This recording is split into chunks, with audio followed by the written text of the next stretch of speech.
Hey everyone, welcome back to Advance. I'm your host, Philip Jones, kidney transplant recipient. And I'm Tafaro Cook, two-time kidney transplant recipient and founder of Kidney Care Coaches, where we coach people with stage 3 to stage 5 kidney disease. If you or you know someone who has kidney disease challenges and needs help with coaching, hit us up at kidneycarecoaches.com. So today we have a wonderful Power Pack show for you.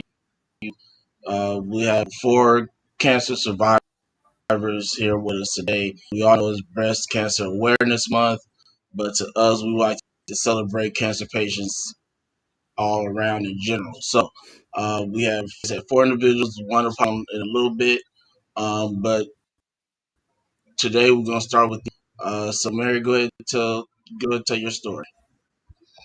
Well, first of all, thank you for having me. It is an honor to come forth and to share. Actually, I call it Thrivership. And so I am here today on this platform to first of all say it's celebration time. It is celebration time. We are here together to share our stories that they will inspire, encourage, and bring positivity and peace to everyone that is on with us and everyone who will join later. Again, my name is Mary Wells. I am, as of November 1st of this year, a 9-year breast cancer survivor. I am here in the Midwest, here in the CLE, here in Cleveland, Ohio. And so on October 16th, 2013, I was actually diagnosed with breast cancer. At that time, I was newly married. Our son was 2 years old. I was starting a new position in corporate America, specifically human resources, and was diagnosed. No family history of cancer, of breast cancer on either side. And so this really came from out of nowhere. When you're diagnosed, I know for me personally, when I was diagnosed, the first thing I thought of was that I was not going to be here to see my son, and I was actually devastated. And so the cancer was spreading pretty quickly, and I had a biopsy done and was called right back, scheduled for the next day to have another biopsy because there was another lump that was found. And so from diagnosis, the very next week, had to have surgery, had to have a vasectomy on my right side and had that removed. And after having the surgery, which was successful, the diagnosis then was that all of the cancer was gone. And that was great. However, I was told that an aggressive treatment plan was needed for the chances of cancer reoccurring to be very, very small percentage. And so because I had had no health issues until this diagnosis, I underwent 18 weeks of chemo, 30 days of Herceptin, 30 days of radiation. My heart was damaged from the chemotherapy, so I had to have some additional follow-up with regards to heart monitoring.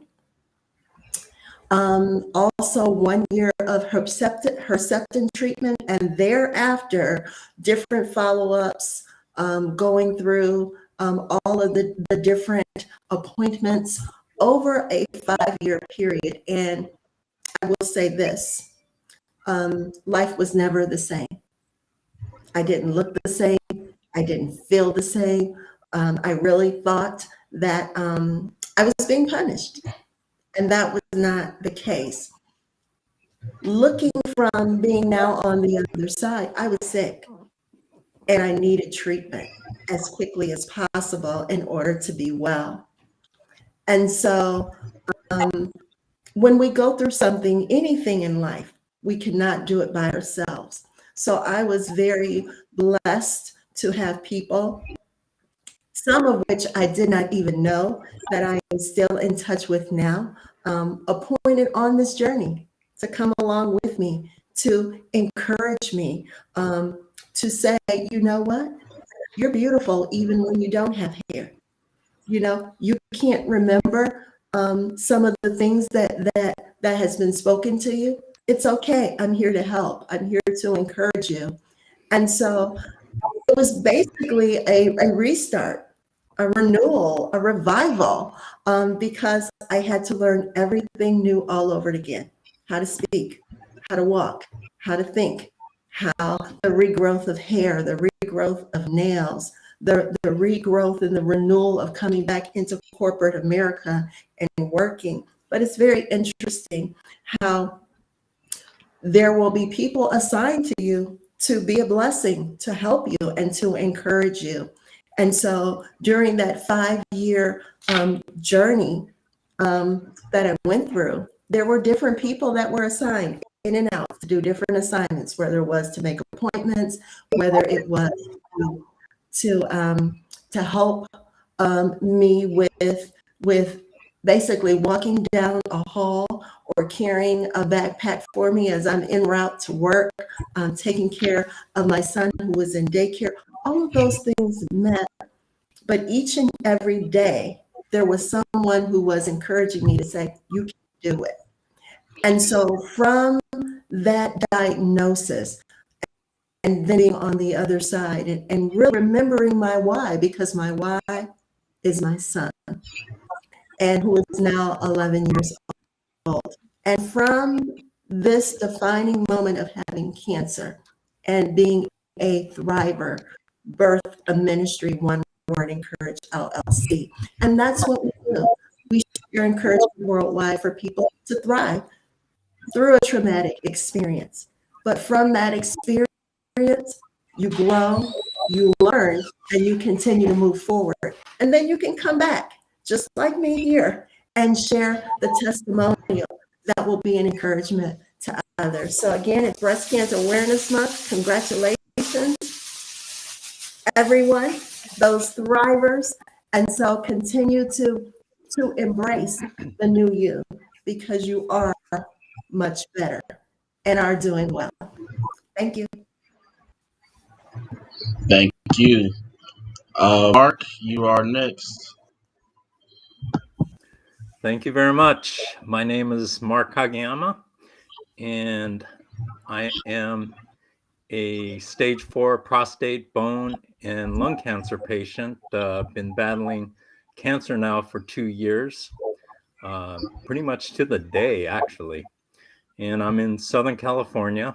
And My journey started when out of the blue, and this is right during the pandemic, actually. One day I wasn't out of the blue. I was in great shape. And until the pandemic hit, I was working out 4 to 5 times a week. I was in great shape. But then when the pandemic hit, I wasn't able to go to the gym. And I started to feel my age because I wasn't able to work out hard. And one day I wasn't able to walk. And so my wife took me to the doctor, he kind of patched me up and allowed me to at least walk back to the car somewhat. And then I started doing a deep dive into my health and really started trying to find out what was going on. And one test led to another test after an invasive test. And, when you're being put through all of these, I call it inhumane tests, you know there's something that's not right. So my oncologist called me into her office along with my wife, and she said to me, she looked at me and she says, "Your cancer is so bad that I can't cure you." I said, "Okay." And she goes, "Okay." I said, "Yeah, okay."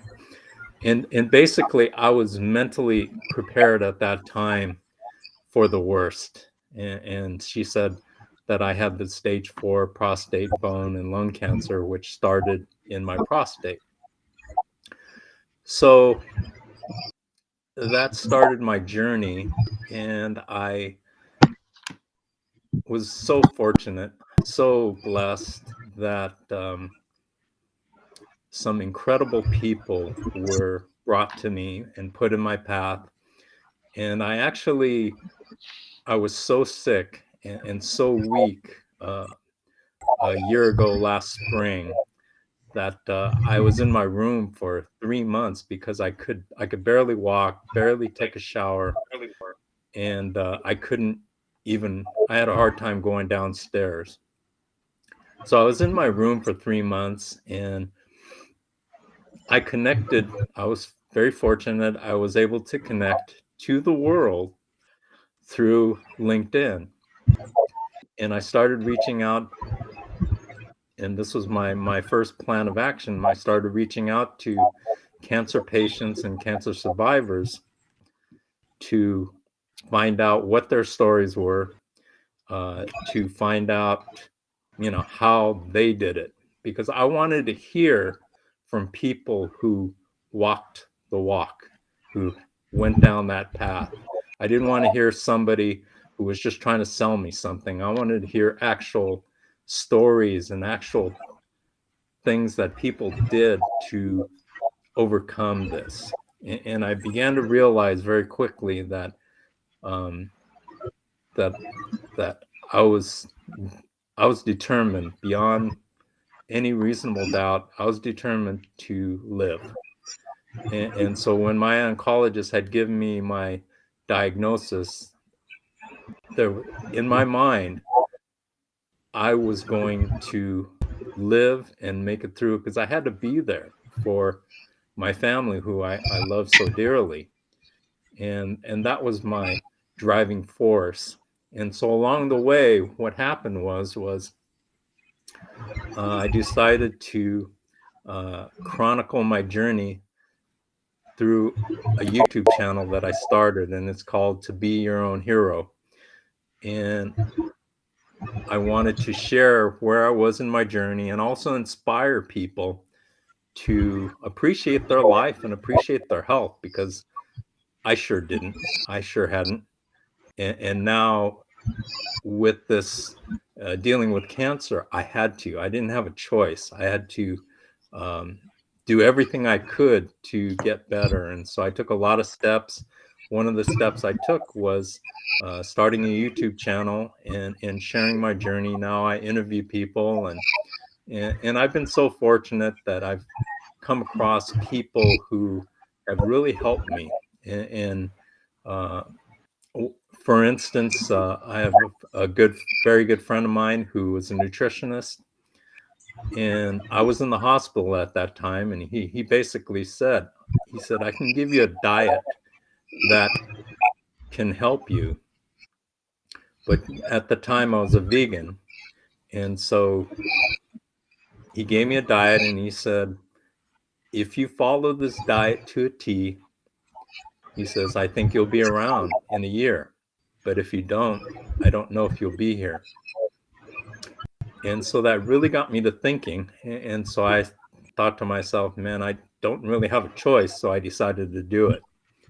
Totally changed my diet. And I'm still here. And I've basically what I've done is I have gone through conventional treatment. I went through 6 rounds of chemo, but I also treated it with diet, and holistically, I've treated the whole being, my whole being, from my mental aspect. I also work with a hypnotherapist. I worked on my mind every day. I made sure that every day I woke up that I was thankful for opening my eyes every single day. And I've been so blessed and so thankful for each and every day. In fact, after the 3 months when I wasn't able to leave my room, when I finally opened my front door, it was amazing, absolutely amazing. I never looked at the sky and the trees and the birds like I did that particular time, which I carried over to this very day. Every single day, I appreciate the small things, which, when you think about it, are actually the big things. And so I've been able to, with all the things, by treating the whole being, I've been able to get better, do much better. I'm still dealing with certain things, but my prostate is completely healed. When I started this journey, my PSA, which is the marker for prostate cancer, was close to 1,000. My oncologist said that that was the worst PSA number that she had ever seen. As we speak today, it is down to 0.8. And my lung cancer has gotten much better, along with my bone cancer. So I've been so thankful that I've had the opportunity to connect with people such as you people here, and Tim and Mary and Philip and everybody. So it's a team effort. It's an absolute team effort. And if it wasn't for these amazing people that have come into my life through the cancer community, I don't know where I'd be at. So I wouldn't wish cancer on anyone, but for me, it's completely changed my life and completely changed my outlook. It's opened my eyes to just how incredible this world is. So I could keep talking forever, but I won't. So thank you very much. I appreciate the opportunity. Thank you, Mark, for joining us. Tim, you are. Thank you, Philip, and thanks so much for having me. And it's wonderful to be with all of you here. And I see Nancy Barrows is here, and shout out to everyone who's tuning in. It's great to see you all here and be with you all. So my story is in 2008, when I was 26 years old, I was diagnosed with chronic myeloid leukemia, which is a blood cancer. And what happened was I discovered some purple bruises on my leg. And so I went to my primary care physician. I had never seen anything like this before. So I went and saw him, and he took some blood work, and he called me up and said, you need to go to the hospital right away. I don't remember the exact conversation, but it was definitely urgent. So I went to the hospital, and they admitted me, and I ended up being in the hospital for 4 days. And over that time period, they diagnosed me with chronic myeloid leukemia. And we do have a lot of cancer history in my family and my extended family. All of my grandparents have passed from cancer. People in my extended family currently have cancer. And so there's a lot of family history of cancer, but for some reason I just didn't think purple bruises on my legs could be cancer. It never popped into my mind. So I was just, my immediate reaction was just shock. Like I really knew nothing specifically about leukemia. All I knew about leukemia was I knew there was somebody from my elementary school that had died from leukemia. But I really didn't know anything about leukemia. I really knew nothing specifically about leukemia. All I knew about.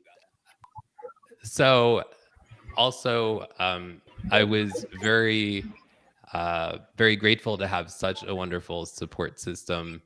My parents were so supportive, and my mom is actually she was a public health nurse her entire career, and actually worked at the hospital that I was admitted to for a good amount of time. And so both my mom, my dad, my sister Eileen, I remember they had wanted to put me on a clinical trial that nobody had ever been on before. And so my sister was asking a lot of questions. She said, has anybody ever been on this trial before? And I know she asked a lot of other questions as well. We didn't end up going that route. But what ended up being the treatment plan was taking an oral chemotherapy medication, a pill that I took for the original pill that I took is called Gleevec. It's spelled Gleevec. I took that for a number of years, and now I take one called Sprycel. Over time, sometimes your body becomes immune to a certain extent from the medication, and I'm super grateful that they do so much research and work in the medical field when it comes to cancer now, especially when it comes to CML, that they have a number of different options now when it comes to the oral chemotherapy medication. So basically I'll have to take that medication or a similar one for the rest of my life. Now, something happened almost a year ago. In December of 2021, I found out that I'm cancer-free. So it's October. So in just a few months, it will be 1 year. So let me just back up a little bit. I just want to talk a little bit in terms of how cancer has affected me in terms of, I've been very blessed in the sense that I've never struggled a lot when it comes to cancer in terms of, I've never been very sick. I've never had really a lot of side effects from medication or been very sick from the leukemia itself. So I've lived a very normal life when it's come to it all. But in terms of finding out that I'm cancer-free, it really, it's funny, I know I'm kind of all over the place. In November of 2021, I started up the Showing Up Perspectives on Cancer show. And then in December of 2021, I found out I was cancer-free, which it was kind of ironic, the time period that happened. But that's kind of a glimpse of my story. I guess I'll stop there.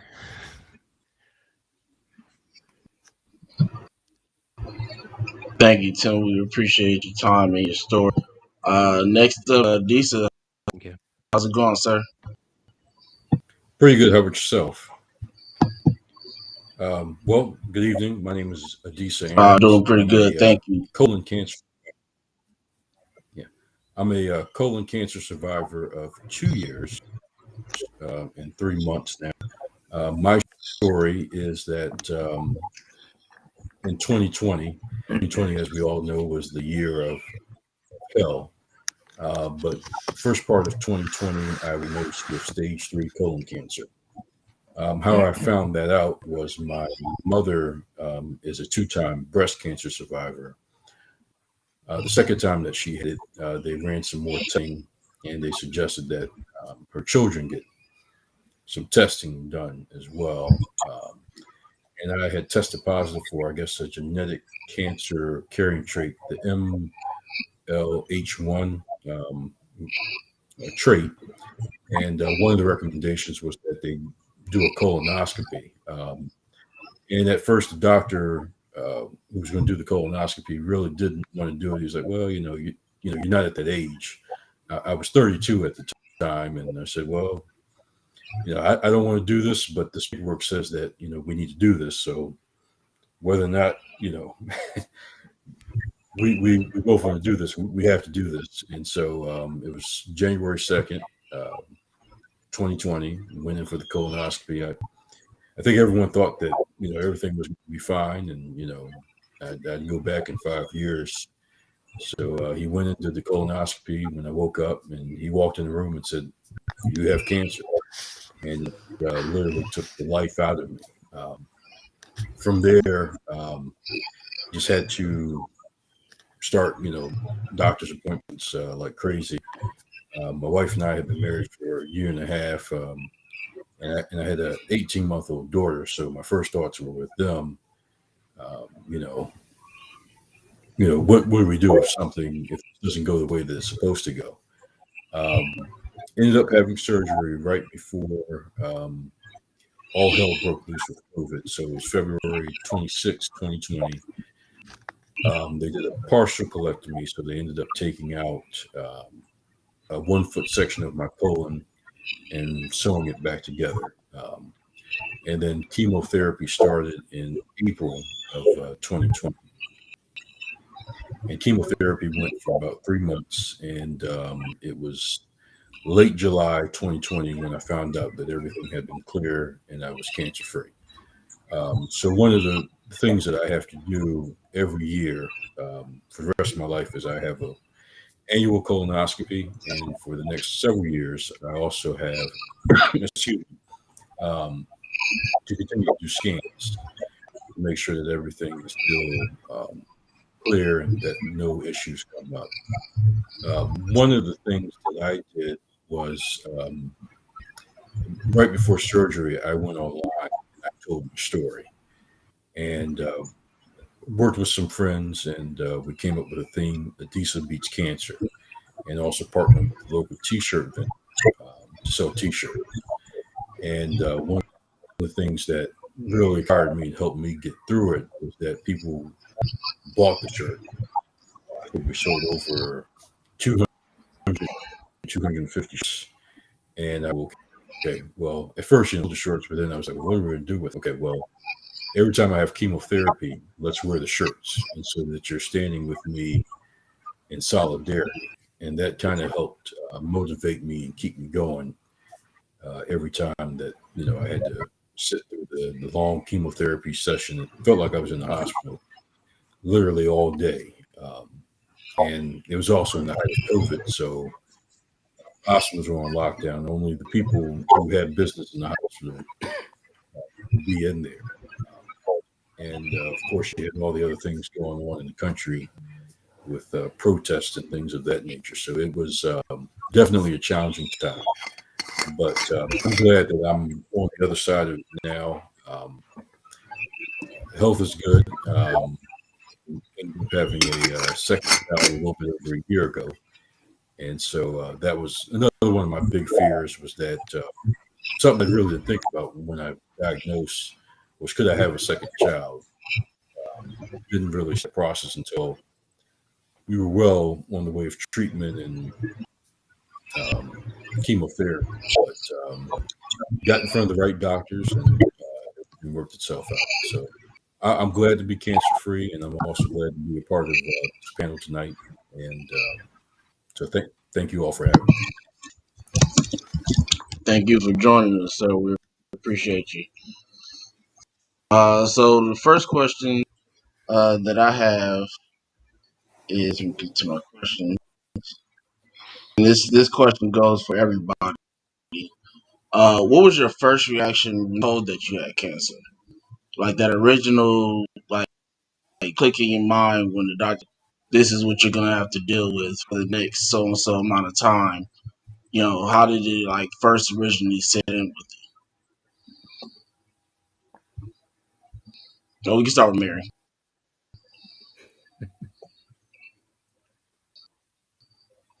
My first reaction was that I was going to die. And that how could this happen to me at this point in my life? Everything was going well. Just married, just had a son, brand new, and this came out of left field. How could this happen to me? And literally, I screamed and walked out, left my husband right there, and went right on down to breast cancer center, and they were waiting for me. They knew what was coming. And so they took me right in the back to at least calm me down because I was pretty much hysterical. That was my initial reaction.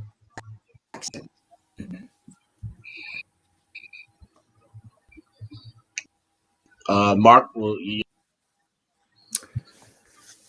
My initial reaction, I was prepared for it. When she told me, gave me my diagnosis, which was stage 4 prostate, bone, and lung cancer. And I basically, in my mind, I didn't tell her this, but in my mind, it was, I was basically, what was going through my mind was just forget you. That is not happening, and because I basically was developing a plan of my own, how I was going to do it. And so that's how I came about it. And I think, and this is one of the things that I like to share with people is be your own advocate. Your oncologist, your doctor, they're a human being. And, they don't know how long you have to live. They don't know how long you're going to be around. They don't know you, How can they get to know you in 15 minutes or a few minutes of just looking at some numbers on a paper? There was in my mind, there was just no way that I wasn't going to live. I didn't know how I was going to do it at that time. And I was, basically very confused. And I just basically had to put my trust in God's hands. And that's what I did was, I said, hey man, I need help. I need help. Bring me help, bring me people, and bring me people that could help me in my journey, because there's just no way I wasn't going to be around. I was going to live, period. And that's it. Thank you, Mark. Tim?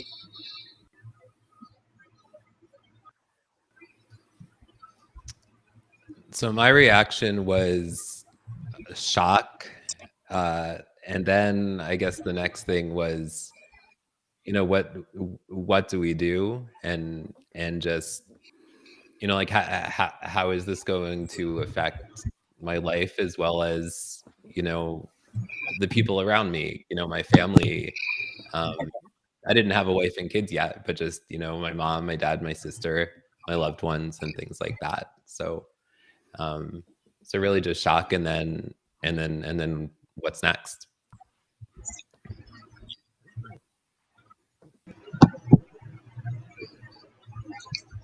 Thank you, Tim. Lisa?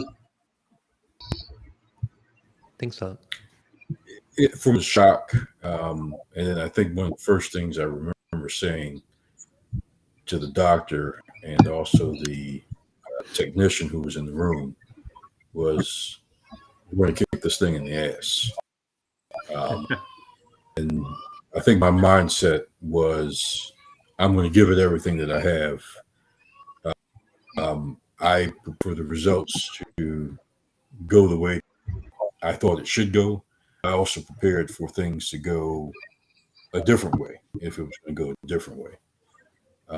My mindset was, hey, as long as you're living, as long as you're moving, you got to give it a fighting chance, and you got to live life.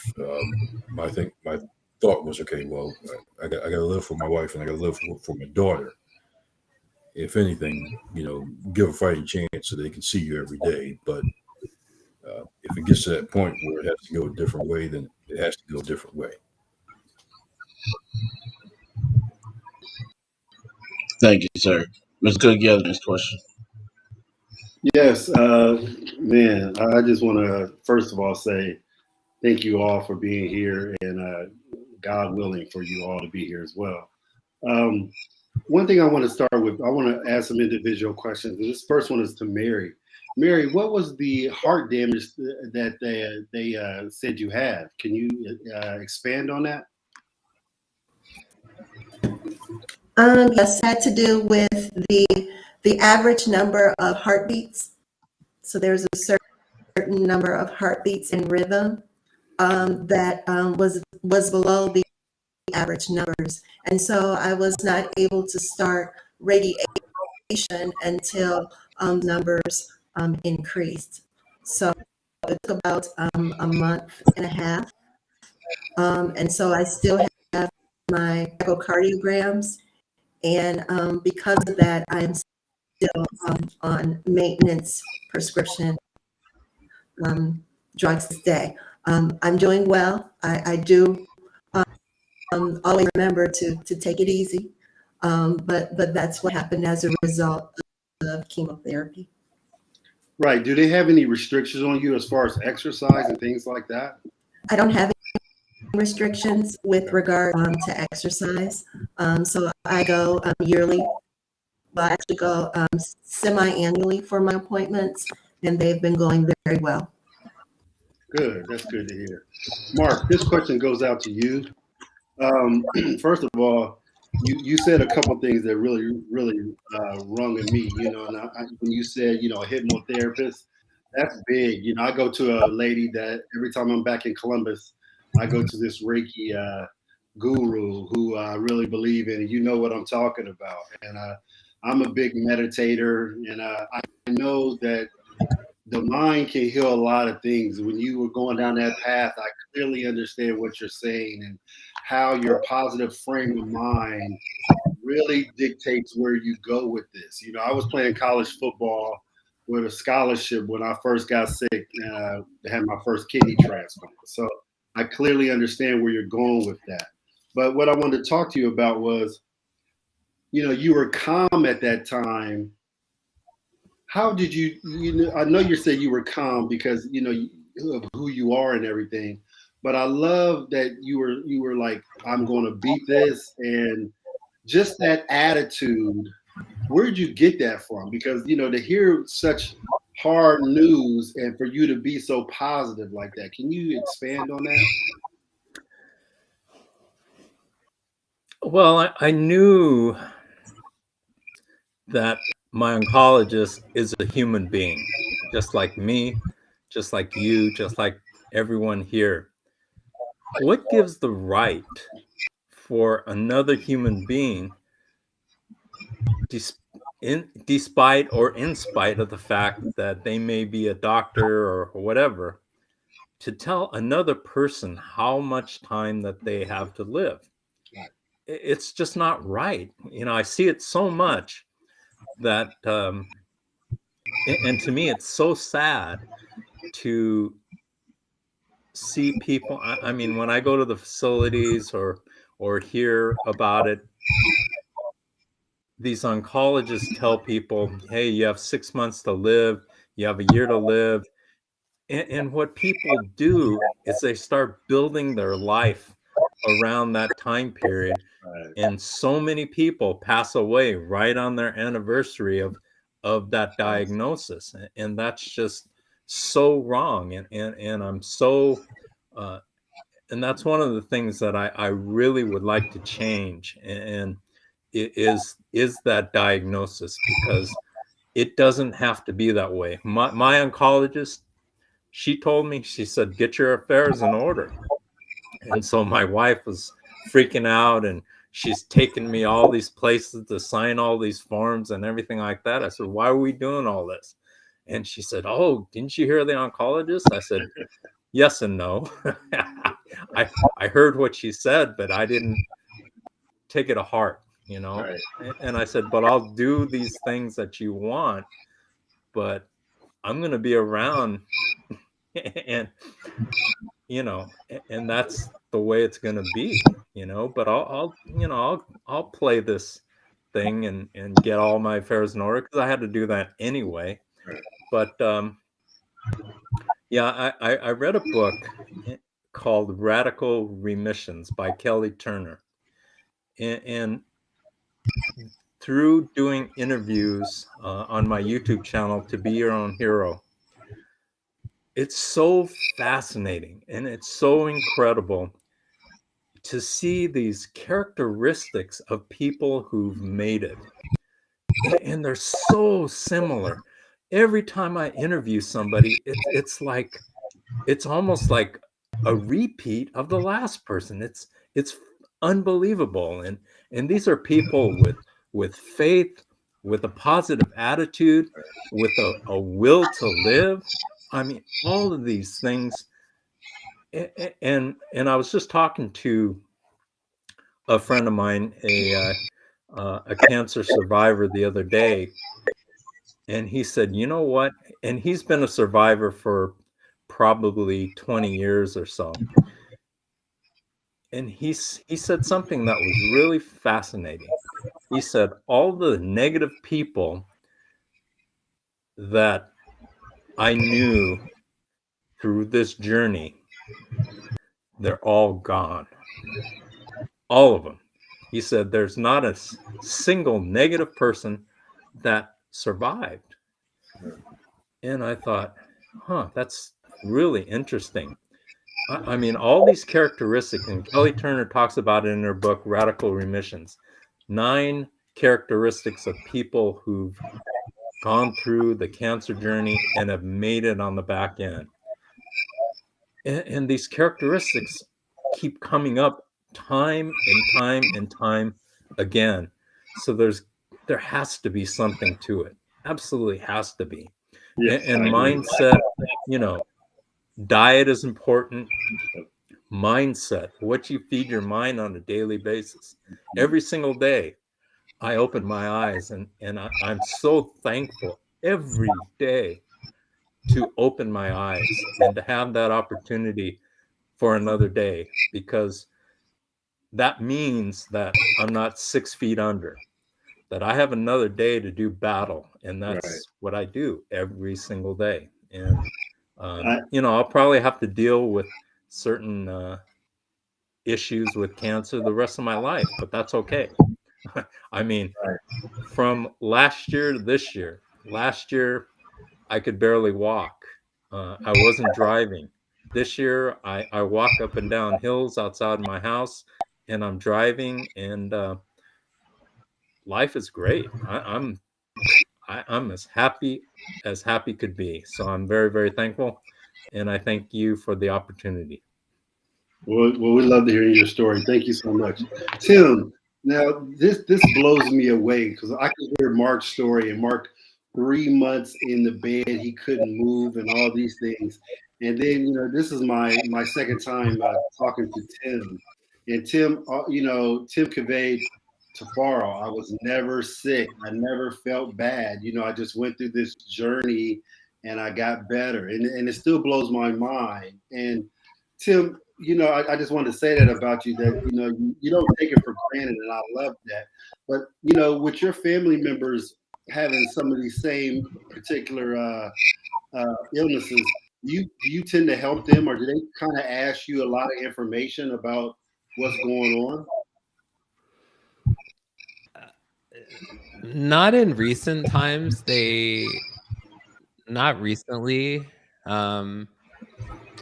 I mean, they have been supportive in terms of, you know, the work I've been doing in terms of like Leukemia and Lymphoma Society fundraisers and things like that. So that has definitely, you know, brought connections in terms of that and some conversations. Yeah, that's what I would say in terms of that. Okay. Yeah, I mean, because I would be leaning on you like nobody's business, you know?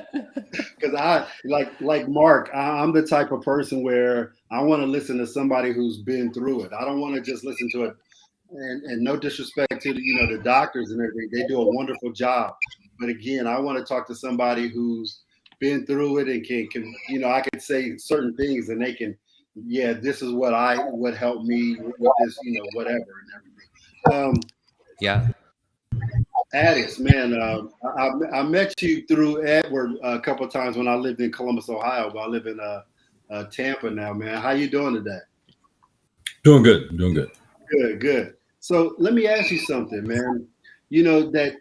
Colon cancer is what they consider the one.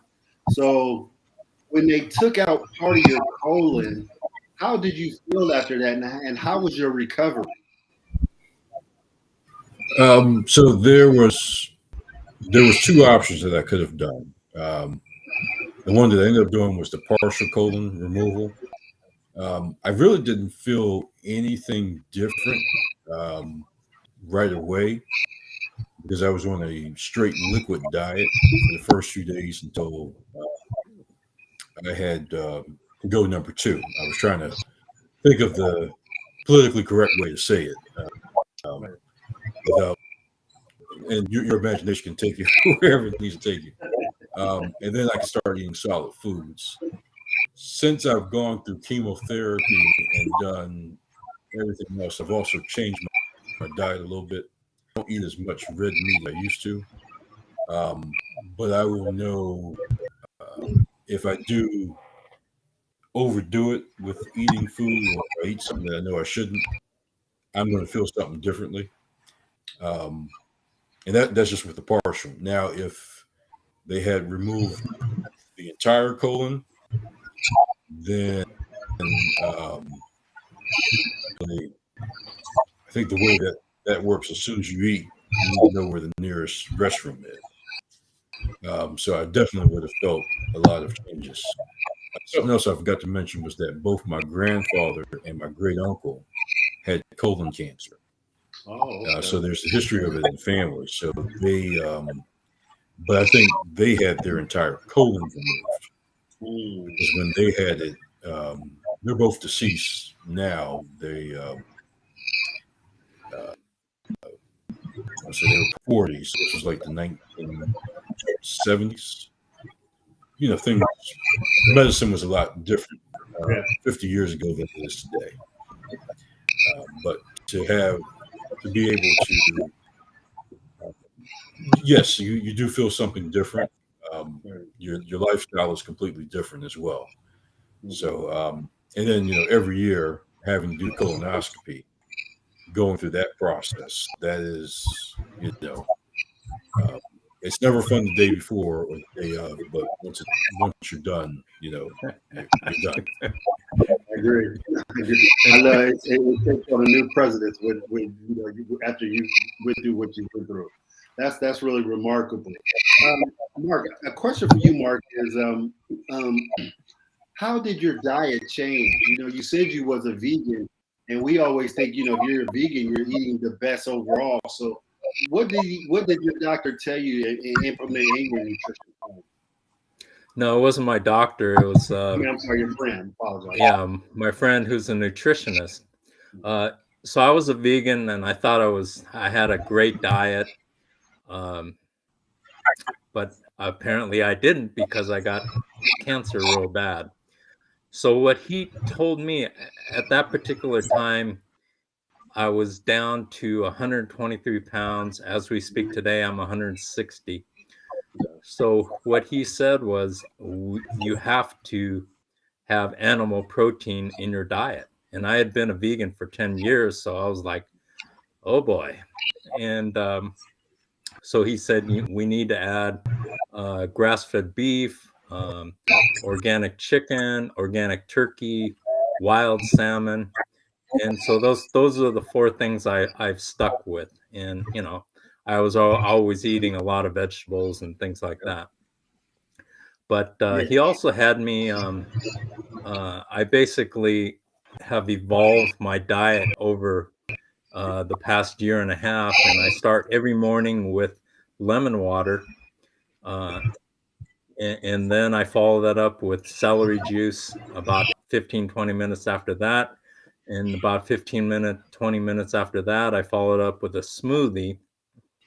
And in my smoothie, I have ginger and parsley and cilantro and celery and blueberries and honey and a couple other things off the top of my head.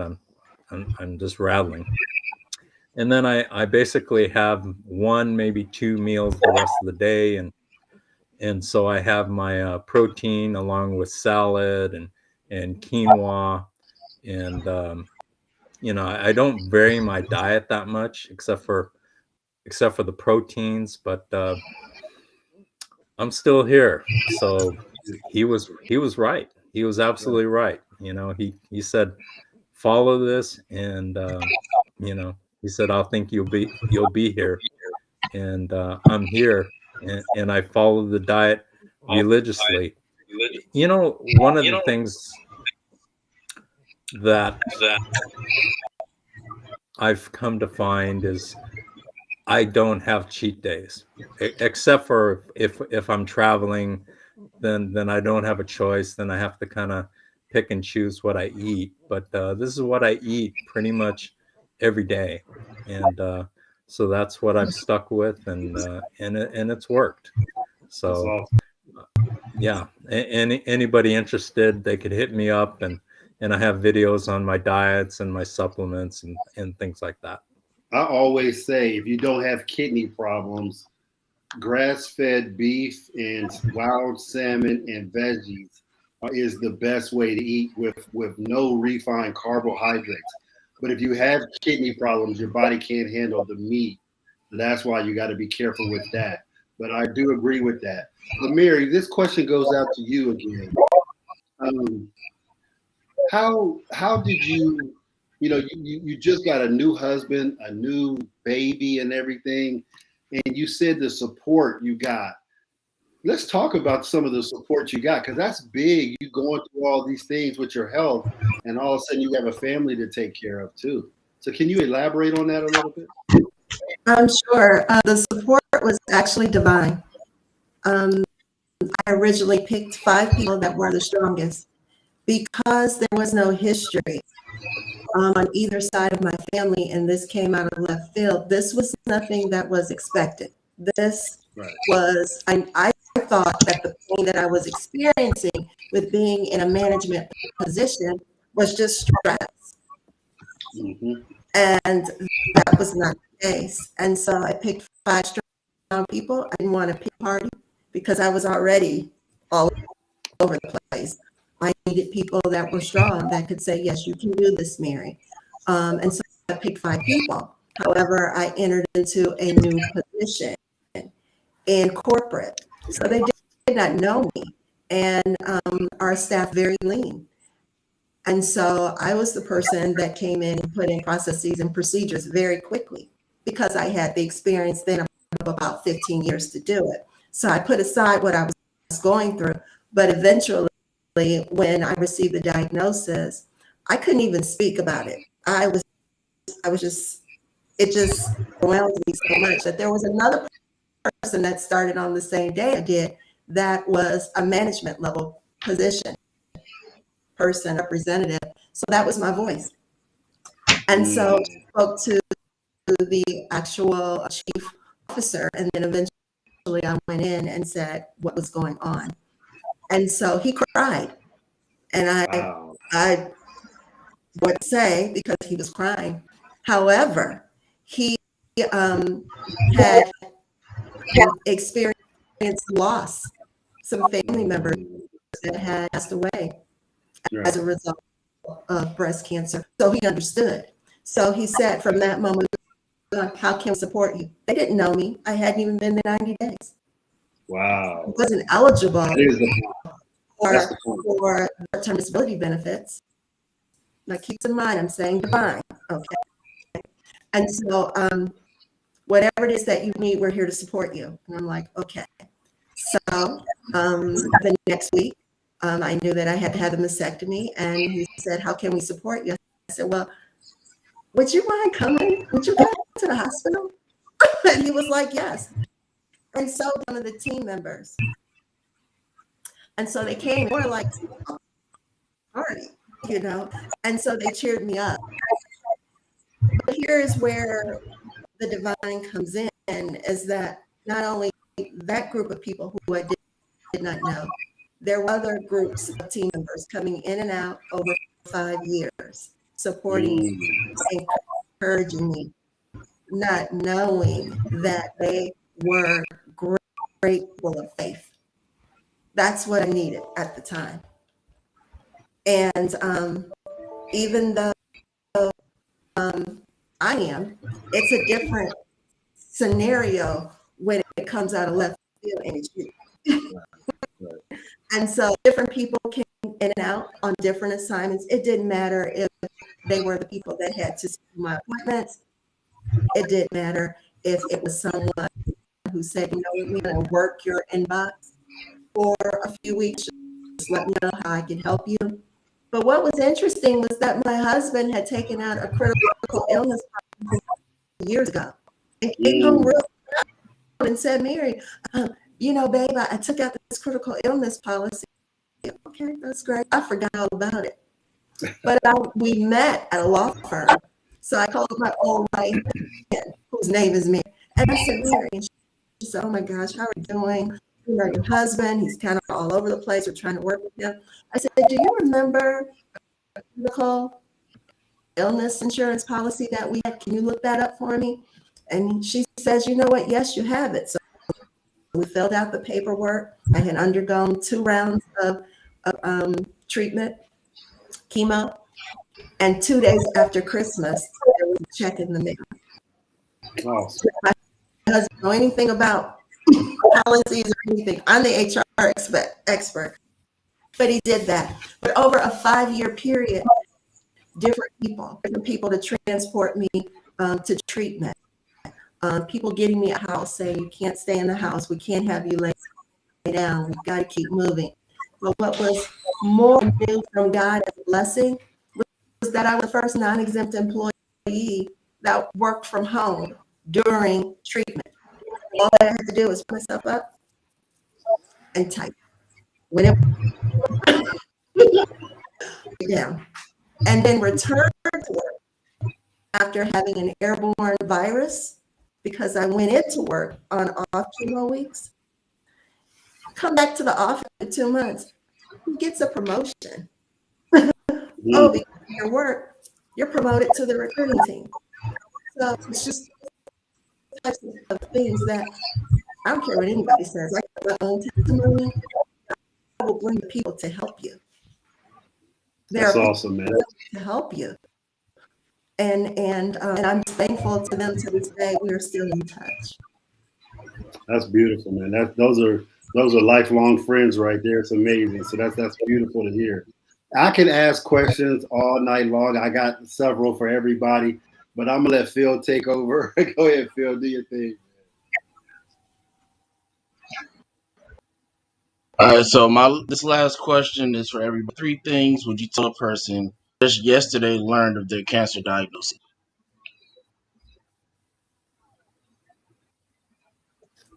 Start with Mary, Mark, Tim, and then.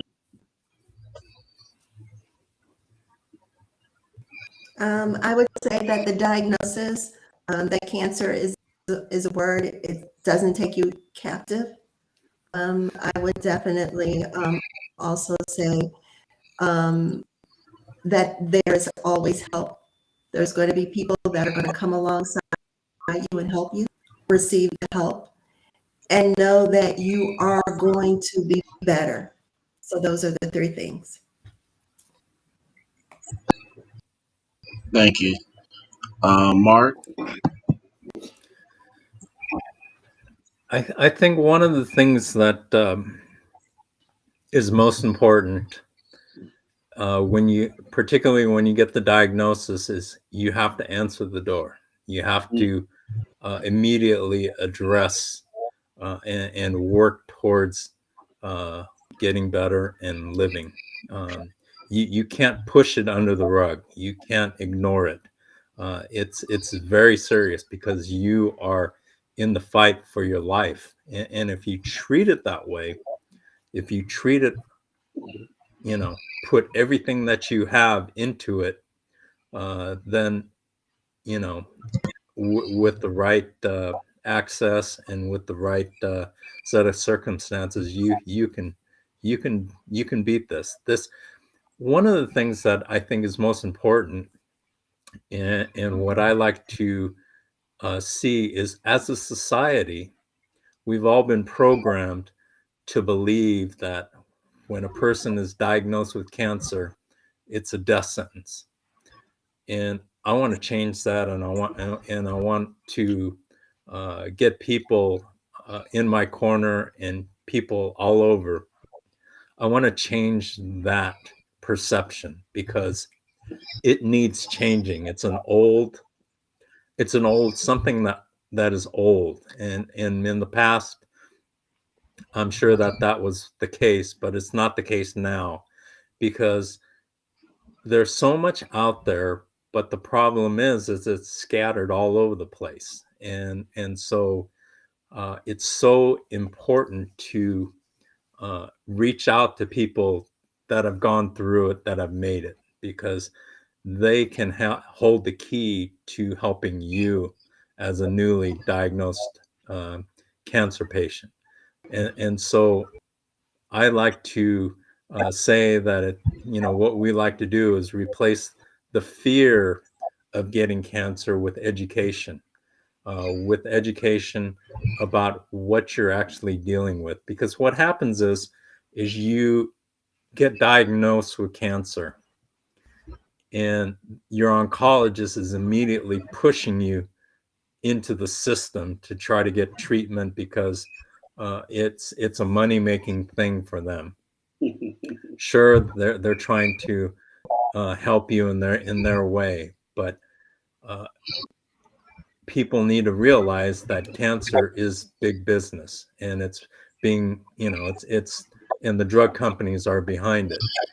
So we're in a day and age now that, what was true maybe in the past doesn't have to be true today. You can beat this if you believe it and you have the right access. And so that's my interpretation of that. So thank you. Great advice, Mark. Appreciate you. Yes. Yes. Thank you. So one, I totally agree with Mary about accepting help from others. That's so important. And, depending, what your mindset is, sometimes you might not want to do that, especially at first when you're diagnosed. It could be so overwhelming, and depending where where your mind is, but try to accept help from others, because it will help you. Another thing I would say is, try to connect with other and have conversations with other cancer survivors and supporters. Like us here, I'm sure we'd all be happy to have conversations with you, or over at the Showing Up Perspectives on Cancer show, which is Tuesdays at 3:00 Eastern time, or Mark has his YouTube channel, or, right here, or other communities, actually talking to people who have been through similar situations. Everybody obviously has their own journey that they go through. Nobody's is exactly the same. But it's definitely helpful to talk to people who have been through something somewhat similar. And then just try to do, whatever makes you happy, whatever you can do that makes you happy, brings you joy every day. Even if it's something little. So those would be my 3 things. Thank you. You're up. Okay. My 3 things is: 1, don't give up. I know it was said earlier that people who transition from this, or don't, survive, or don't have the results the way they want, is that they give up on life. There are people who fight, but as well. But unfortunately, the cancer has taken them on a different journey. John Lewis, Chadwick Boseman, Stuart Scott, to name a few. So the first thing I would say is fight. The second thing is don't be afraid to use your resources. Although I was going through it in the thick of the pandemic, my village was there for me and my family. There was a group of friends who organized, and they made sure that once a week during the thick of me going through chemotherapy, that dinner was sent to the house, so that my wife didn't have to make dinner. And that that meant a lot. There was times where people would take me to chemotherapy appointment, which those little things kind of relieved some of that stress that my family had to deal with. Obviously we were going through a pandemic, so we took every precaution necessary to ensure that we weren't spreading COVID around. And but the biggest thing to fight, use your resources, use your network. And the third thing is just have the mindset that everything is going to work out for the best. Whatever it is, you're going to be able to handle it. You're going to be able to deal with it. And my mindset, I'm a big fan of sports, particularly basketball. I love the NBA. I went into it every time I had to deal with doctors or deal with surgery or chemotherapy, was that it was game 7. And so I felt if I could give it a go, I'm going to go out here and give it my best shot. And every time I felt that I could give it a go, so I went out there and I gave it my best shot. And that's it.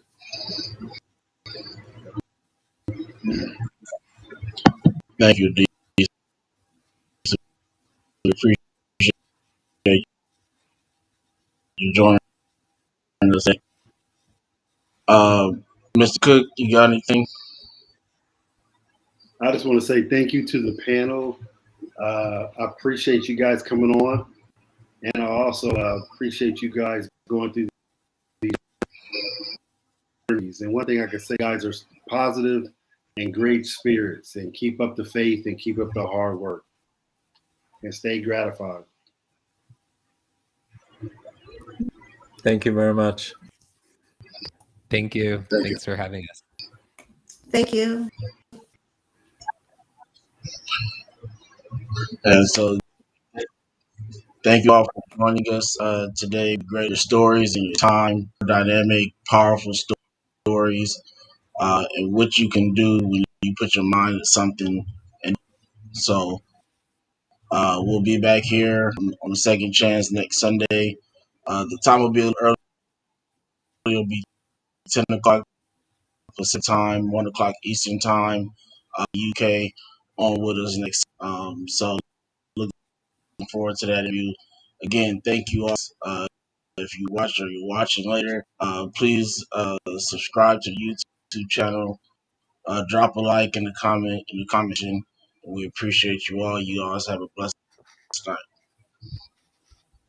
Thank you. Thank you. Bye-bye, everyone. Bye. Bye. Thank you.